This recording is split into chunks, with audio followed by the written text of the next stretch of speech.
Hey, buddy, what you doing? Is it Christmas yet? No, sorry, not yet. I can't wait for Christmas. Yeah, I can't wait for Christmas either. In fact, let's celebrate now.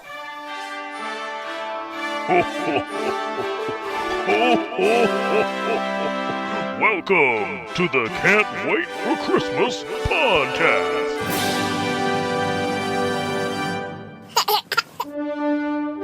It's April 25th, 2020, and that means there's 8 months left until Christmas.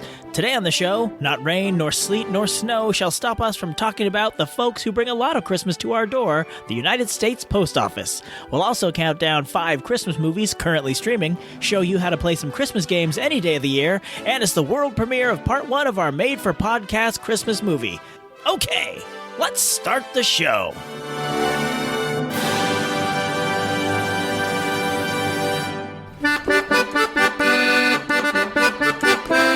Welcome back to the Christmas Cave, Yule Believers. I'm Tim Babb, happy to be with you once again. A lot of us may be stuck at home, but that's not going to stop us from making merry in our own special way. Hope everyone is staying safe and healthy out there, but here in the Christmas Cave, we don't need to social distance or wear masks because the Christmas Cave is in our minds and in our hearts. And as this shelter in place drags on, I'd say more than ever, we need a little Christmas now. We need a little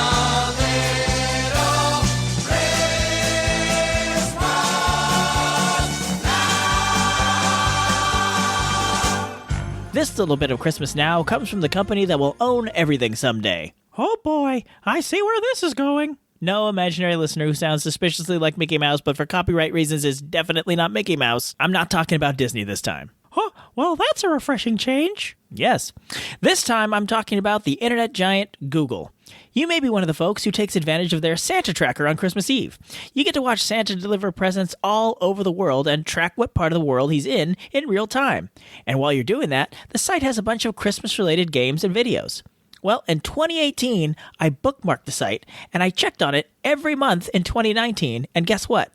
The games and videos are available all year round, and there's a ton of games. You can style Santa's beard for a selfie, catch gumballs and candy canes, build toys with the elves, and the one I love to mess around with is the Elf Jam Band. It's so silly, but I love it. You have this stage, and you get to populate it with all these elves playing different instruments. I like to start with the drummer, just to get a beat going. Then, I add a little bass player, because I'm all about that bass. Then, gotta throw some keyboards in there. After that, I gotta pick a tambourine player. Then, I want a little hip-hop flavor, so you toss the DJ elf cutting it up on the 1s and 2s on his turntables. And that sounds pretty good. But it's missing something, don't you think? Yeah, we need a little funky saxophone in there.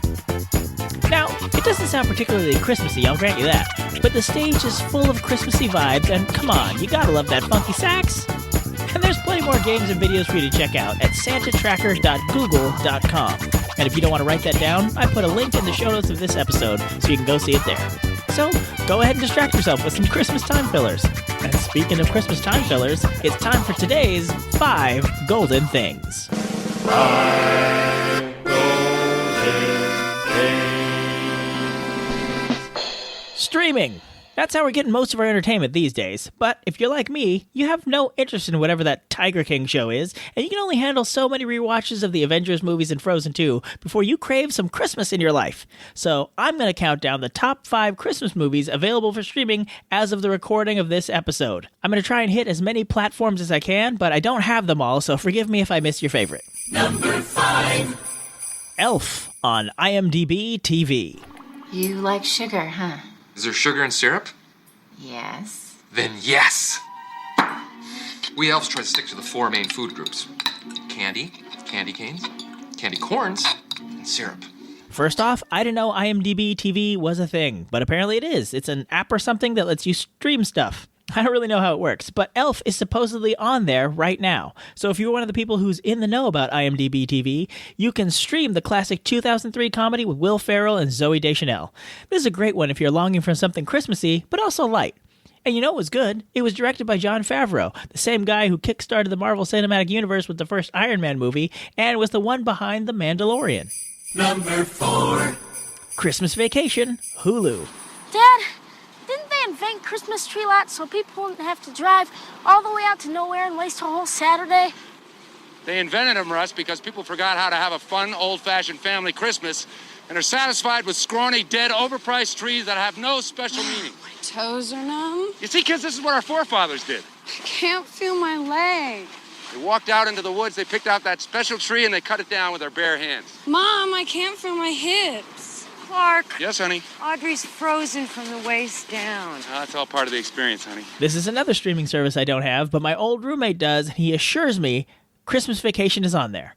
I talked about this movie at pretty great length last year, but this is another Christmas comedy, but with a little more bite to it than Elf. Chevy Chase is obviously the star, but it's fun to see Johnny Galecki before he was on The Big Bang Theory, and Julia Louis-Dreyfus before she was on Seinfeld or Veep. Number 3. How the Grinch Stole Christmas, Netflix. The avarice never ends!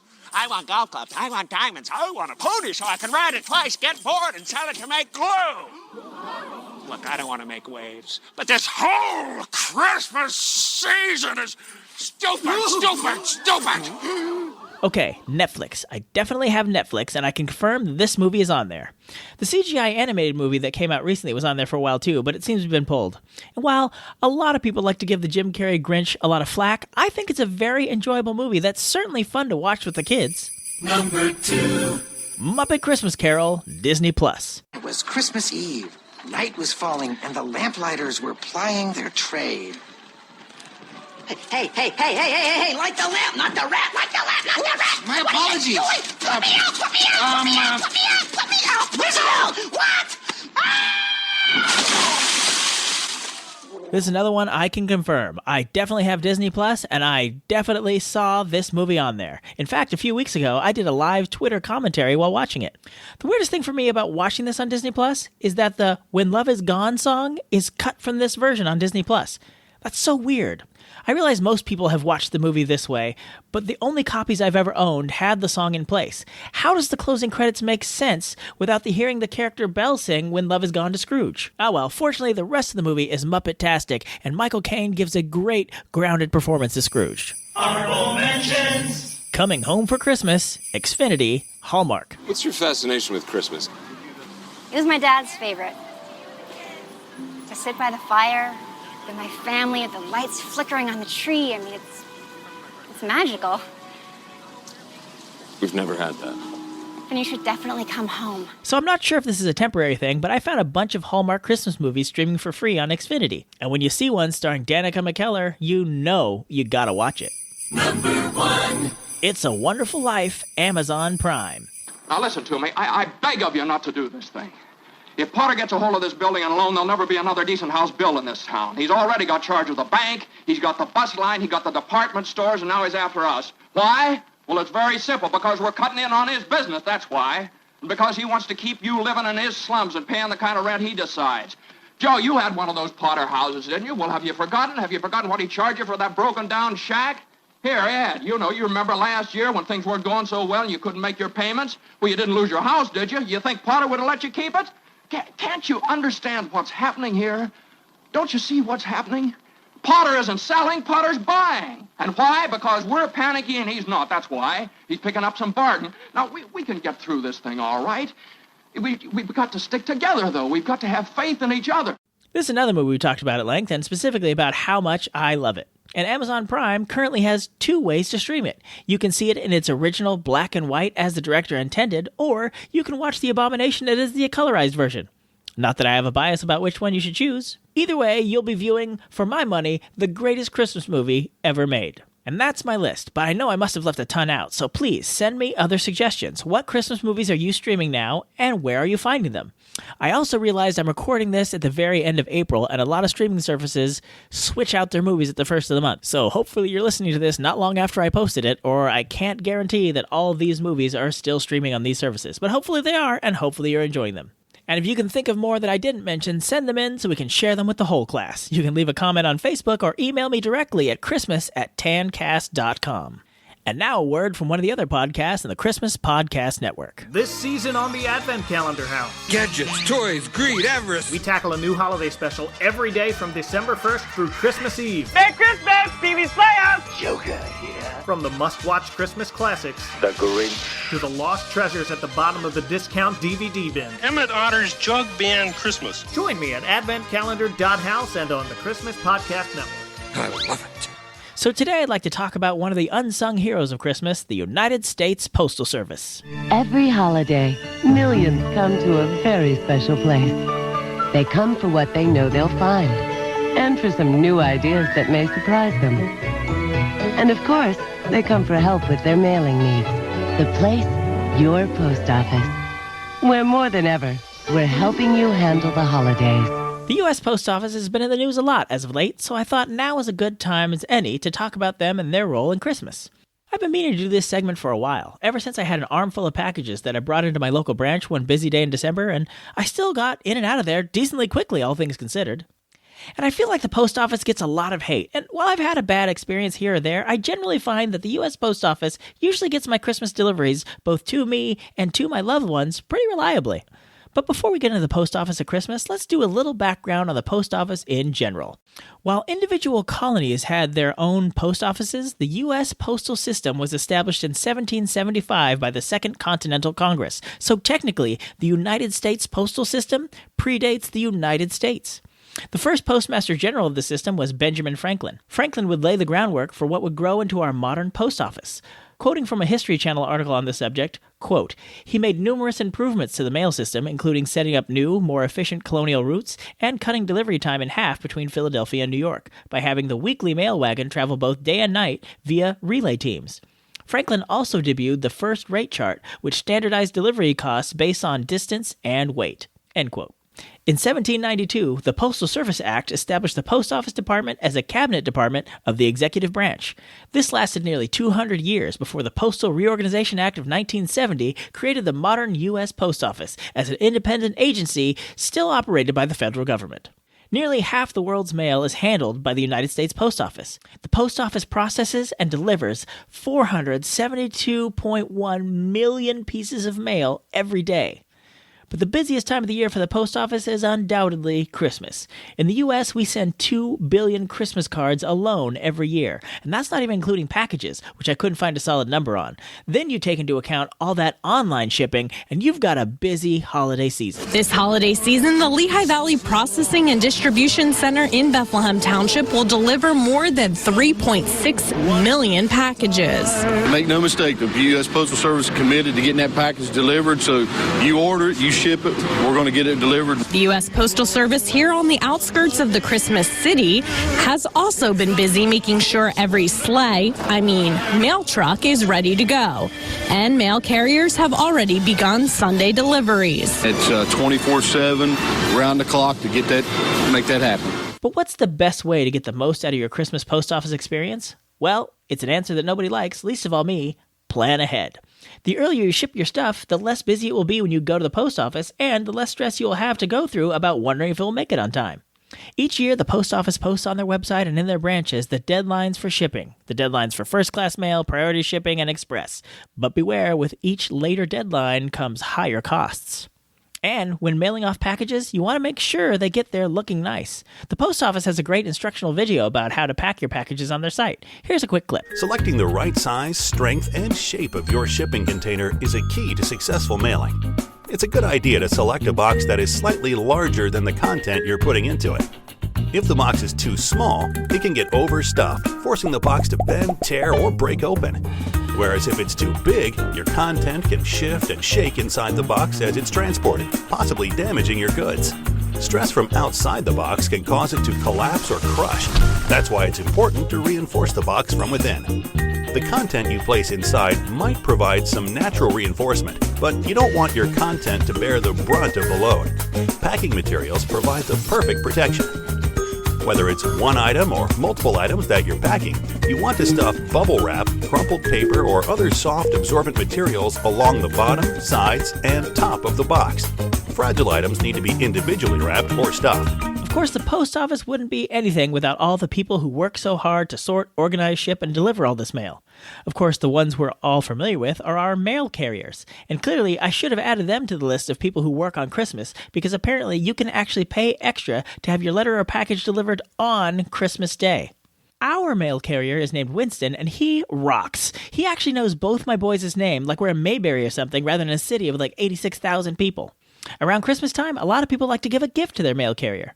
Here's something I found out. It's illegal for a mail carrier to accept a gift just for being your mail carrier. You have to have a personal relationship with them. Also, the gift can't be more than $20 in value. If it is, your mail carrier has to pay you back the difference. So if I were to get Winston a $37 cheese basket, he has to look it up, find out how much it cost, and then pay me the $17 difference. Isn't that crazy? Like, I'm sure that rule exists for a good reason that I'm not privy to since I don't run the government, and believe me, you do not want me to run the government, but it seems like a bit of a bummer. Oh, also, don't give your mail carrier cash. I guess that gets too close to bribery territory.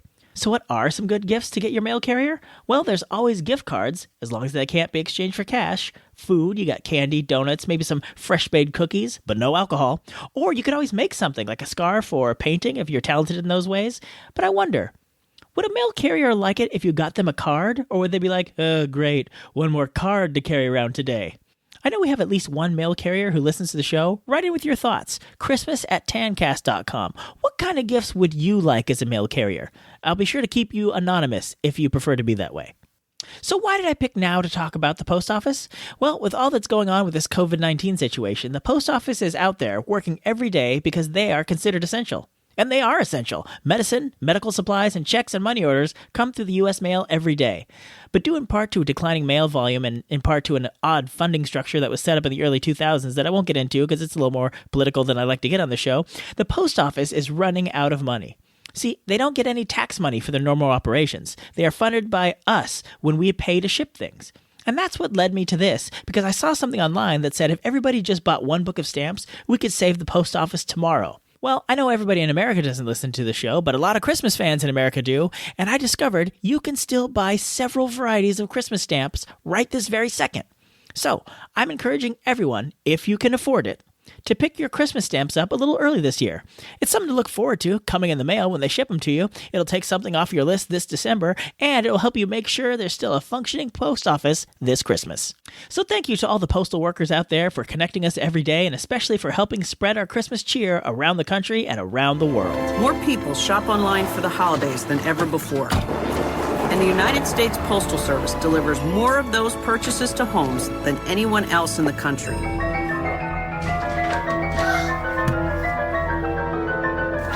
Because we know even the smallest things are sometimes the biggest. And now it's time for the results of our musical showdown from last episode. It's time to see who sang it best. This really divided the Babb household. If you don't remember the showdown from last time, it was Percy Faith and his orchestra versus Idina Menzel singing We Need a Little Christmas. Well, you see, my oldest has been reading all the books in the Percy Jackson series by Rick Riordan, so just based on the name alone, he was Team Percy. But my youngest is a huge Frozen fan, so he was definitely Team Elsa. Team Idina. So let's see how the votes turned out. Well, it looks like some of you have been forced to watch Frozen 2 one too many times because with 70% of the vote, Percy Faith is the winner. Join us next time where we'll pick a new song and 2 new performers and you'll decide who sang it best. And finally today, it's time for something a little different. A few episodes ago, I asked you all to audition for what may be the first ever made-for-podcast Christmas movie. You see, I wanted to write a Christmas movie that was kind of like Die Hard, but in the style of a Hallmark Christmas movie. But to do it, I needed you all to lend your voices, and many of you stepped up to the challenge. So thank you to listeners Kristen, Brendan, John, Mike Westfall from the Advent Calendar podcast, and my lovely wife Danelle for lending us your vocal talents this week. I'll be serving as the narrator today, and I'll be reading all the stuff that you would normally just watch if this was a movie. And that includes explaining what you're looking at. So every time a scene cuts to a different location, I'll say something like exterior, Tim's house, night, or interior, Tim's car, day. That just sort of lets you know that we are cutting from one scene to another, just so you can picture that, like, oh, I'm looking at something new. If you're not used to hearing scripts read out loud, it might be a little odd, but I think eventually you'll get used to it.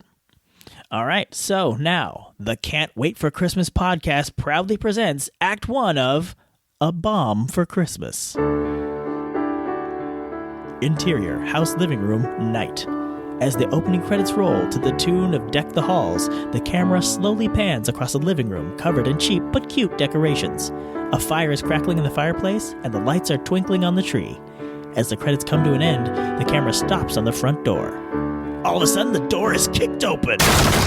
Seattle PD, nobody move. Detective Holly McTiernan bursts through the door, gun drawn, eyes fiercely scanning the room, a look of steely determination on her face. This lady means business and looks an awful lot like Danica McKellar. Front room clear. As Holly enters one of the adjoining rooms, we see her partner Tracy enter behind her. Gun also drawn, though she too has a determined look. Her eyes betray a hint of nervousness.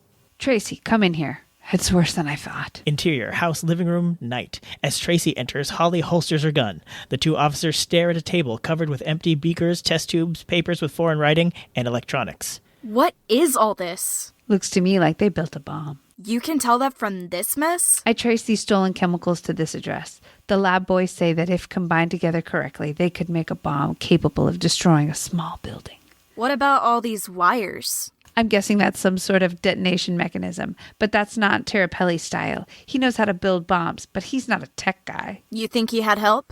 I think he's working for someone. The question is, who? The sound of glass breaking causes both officers to whirl around. Through the living room window, they see Larry Tirapelli falling down after leaping out of the second-story window. Holly runs towards the window. You didn't clear the second floor? I didn't have a chance before you called me in. Wait, what are you doing? Holly smashes through the living room window and takes off running after Larry. Freeze! Exterior, Seattle neighborhood night. Holly chases Larry through the neighborhood, past yard after yard of beautiful Christmas displays.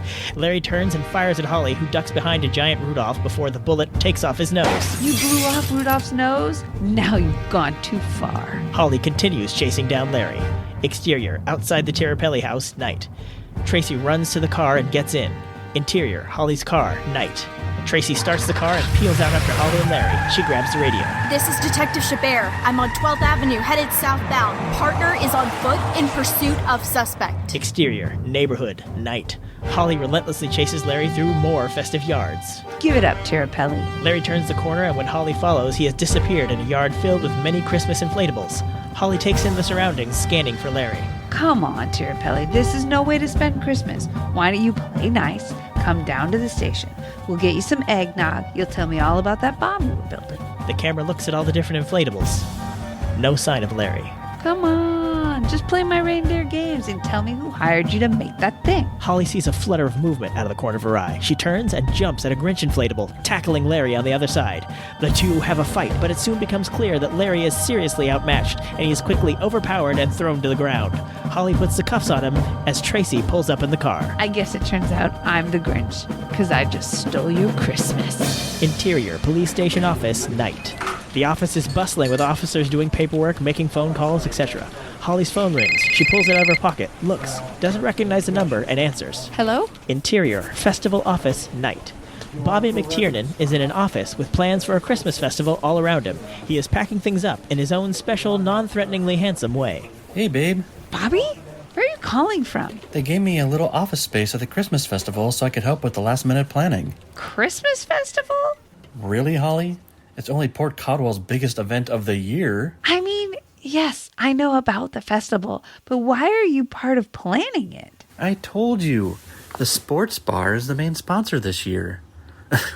Do you even listen when we talk anymore? I'm sorry, honey.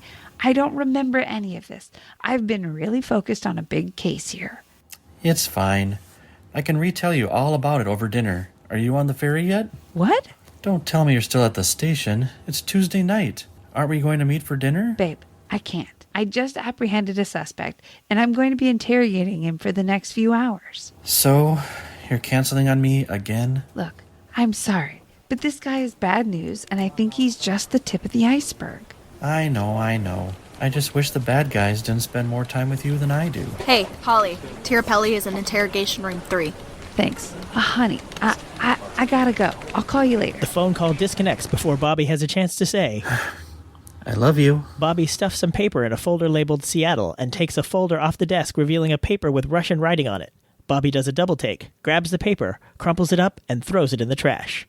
Interior. Interrogation room 3, night. Larry is sitting handcuffed to the table, looking bored and unimpressed. Holly enters, holding a stack of manila folders and reading one as she enters. She closes the folder and drops them with a thud on the table as she sits down. Larry, Larry, Larry. It's a shame we have to keep meeting like this. What can I say? You fill my heart with Christmas spirit. Really?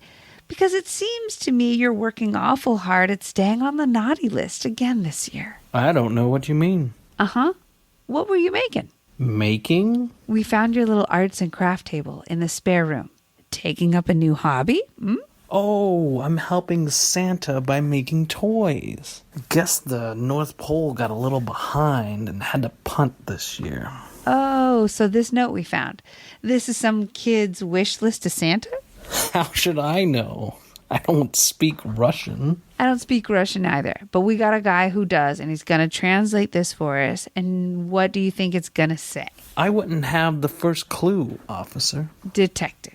Well, if you're the big fancy detective, why don't you figure it out? Oh, I'm pretty sure I did figure it out. See, we've got you on the camera breaking into the Nakatomi chemical plant, and we have a list of the things you stole. Now, you may not want to tell me what you were planning on making with all that stuff, but it definitely ain't a batch of Grandma's snickerdoodles. But let me be real with you, Tirapelli. You're pretty insignificant. I don't really care about you, because there's no way a simpleton like you came up with this plan. I just want to know who's really behind this. Who hired you to build that bomb? What bomb? The bomb you made with those chemicals you stole. Oh, I'm sorry. Did you find a bomb in my house? We found your workstation. Maybe I was just making some fireworks for a Christmas festival. With stolen chemicals? Who says they were stolen? We have you on camera. Are you sure that was me? I have one of those faces. A lot of people say I look like an actor from one of those Hallmark movies. Enough! Where is the bomb? Detective, you seem to be getting upset. Who hired you to make it? I have no idea what you're talking about. What's the target? Suddenly, the door to the interrogation room opens and Captain Willis enters, a large bald man who is constantly weary and grumpy. Detective McTiernan, can I see you for a second? I'll be finished here in a second, Captain. You're finished now, Detective. Uh-oh. Guess our lovely little chat is over. Yeah, too bad for you. Talking to me was your best shot at a lighter sentence. Now you'll get everything that's coming to you. Oh, everyone gets what's coming to them on Christmas Eve. Well, it'll be kind of hard for Santa to find you when you're locked in a cell, but don't worry. I'm sure you were just getting coal anyway. Holly and the captain exit while Larry sits there looking irritated. Interior, captain's office, night. Captain and Holly enter. Holly is clearly frustrated. Why'd you pull me out of there? I almost had him. You were losing control. No, I wasn't. I wanted him to think I was losing it. You were screaming at him. It's part of the act. You know, good cop, bad cop. So who was the good cop? I'm the good cop. But you were clearly the bad cop. Yeah, I switched back and forth to throw him off balance. You can't be the good cop and the bad cop. The whole point is to... You know what? We're not having this argument right now. Great. So can I get back in there? Not a chance. We've received about a dozen phone calls tonight about a crazy woman running through people's front yards and ruining their Christmas displays. You need me to solve this one? It's probably just some idiot kids. It was you, Detective. What? You were so intent on taking down Tirapelli that you probably caused thousands of dollars in property damage. He built a bomb, Captain, and now it's in the wind. I gotta find it before something horrible happens. Correction. The FBI has got to find it. You've got to take a couple days off. I don't need any time off, Captain. It wasn't a request, Detective. With all due respect, Captain, I'm one of the best detectives in this precinct, and you cannot afford to sideline me while there's a bomb on the loose. The instant the bomb was unaccounted for, I brought Homeland Security in. You gotta be kidding. Detective Holly, you are not only one of the best detectives in this precinct, you're one of the finest peace officers I've ever worked with. But you push yourself too hard and you will burn yourself out. I'm fine, Captain. Oh, really? You're the first one in here every morning and the last one to leave at night. When was the last time you spent time with your husband? I don't know if that's any of your business, sir. That long, huh? We just talked on the phone less than an hour ago. Talked on the phone? No. Come here. Look around this office. See how merry it looks because so many desks are decorated for Christmas? I guess. Look, Santiago's desk is covered with stuffed reindeer and snowmen. Murtaugh has those lights, Wickham has all those snow globes, and actually that might be an unhealthy amount of snow globes. What's the point, sir? Look at your desk. Just stacks of files and a half-eaten donut that I'm pretty sure is from last Christmas. It's not that old. The captain gives Holly a quizzical look. Fine. It's from the Thanksgiving potluck we had last month. What's the big deal? The big deal is you're great at your job, but you are more than your job. There's always going to be another crime to solve, but there's only going to be one Christmas this year. This feels like a really weird position for my boss to take. You want me to be worse at my job? Not worse. Look, I'm talking to you as a friend. You need to get a little more balance in your life. But I'm also talking to you as your boss, because selfishly, I would like to have my best detective around for a long time to come. But that's not going to happen if she burns herself out early. So please, it's Christmas. Take some of those days off you never use and spend some time at home in Port Caldwell. Maybe help Bobby with the festival. Wait, you knew Bobby was helping organize the festival? Of course, it's the biggest event in Port Caldwell. I literally just found out earlier tonight. And there's my point. Merry Christmas, Holly. Go home. End Act 1. Cut to commercial. How about that, huh? Not bad for a guy who hasn't written anything since a play I wrote in college. And it's thanks in large part to those great performances. So let's give some love to the cast. Kristen as Tracy, Brendan as Bobby, John as Larry, Mike Westfall as Captain Willis, and my lovely wife Danelle as Holly. Thank you all for making this goofy dream come to life. Also, thanks to Kevin MacLeod, whose versions of Joy to the World, Chase Music, and Christmas Wish we use thanks to a Creative Commons license. And I hope you'll all join us again next month when part 2 of our story picks up in the quaint little city of Port Caldwell, Washington. And that's our show. Thank you so much for listening. I know you have a lot of options for how to spend your time in quarantine, so I'm very grateful that you chose to spend this time with us. Don't forget to buy some stamps and let us know what Christmas movies or shows you're streaming these days. We'll be back again next month with more Merry Madness for you, and in the meantime, Yule Believers, keep laughing all the way. And that was Christmas 1983. Actually, Dad, it's 2020. Oh. Thank you for listening to another episode of the Can't Wait for Christmas podcast. If you like what you hear, please subscribe to us on Apple Podcasts, Spotify, Stitcher, Google Play, or wherever you get your podcasts. Remember, if you leave us a review on Apple Podcasts, aka iTunes, and email us about it at christmas@tancast.com, we'll send you a free Can't Wait for Christmas sticker. If you'd like to see the show notes or leave a comment on this or any other episodes, you can go to our official website, can'twaitforchristmaspod.com. While you're there, you'll find a link to our official Zazzle store, where you can grab customizable t-shirts, ornaments, stickers, and all sorts of other Christmas-themed items all year long. We'd love to connect with you on social media. On Facebook and Instagram, we are Can't Wait for Christmas Pod. And on Twitter, we are @ChristmasPod. We Wish You a Merry Christmas was performed by the United States Marine Corps Band, and this amazing version of Jingle Bells on the accordion was performed by the wonderful and talented Christian Nowicki. All other music and sounds used in this episode are the properties of their individual copyright holders, and they are used for purposes of commentary and review. No infringement is intended. Okay, boys, did I forget anything? God bless us, everyone. Merry Christmas!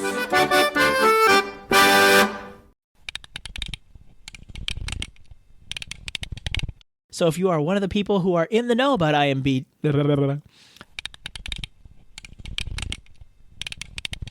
And while a lot of people like to give the Jim Carrey Grinch a lot of hack? I've been meaning to do this segment for a while, ever since I had an armful of packages that I brought into my local post office branch one busy day in December, and I that's one heck of a run-on sentence, Mr. Bab. Interior, Tirapelli House living room, night. As the opening credits roll to the tune of I don't remember the tune. Not Joy to the World. Deck the halls.